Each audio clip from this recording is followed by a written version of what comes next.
again, this is Maddie Vergara, your sales executive here at Mitsubishi Jose Abad Santos, Manila. So guys, samahan nyo ako, i-discuss sa inyo si Mitsubishi X-Force, kung hybrid na nga ba siya or hindi pa. So, samahan nyo ako na i-car review at i-quick tour ko kayo dito sa loob ni Mitsubishi X-Force. So, let's go!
So yun guys, na-discuss na natin si Mitsubishi X-Force 2025 and confirm lang po natin na yun nga guys, hindi pa po hybrid si Mitsubishi X-Force. Ayan.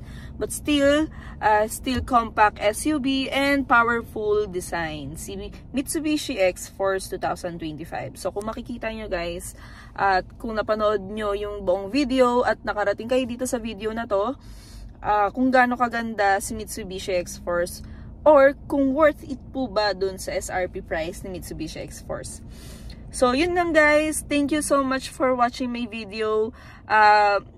Again guys, don't forget to like, share, and subscribe my YouTube channel. So, thank you guys for watching. At sa mga susunod pa nating video guys, please hit the bell button para at least updated kayo sa mga videos ko. So, yun lang guys. Please support my little vlog. So, thank you so much guys for watching.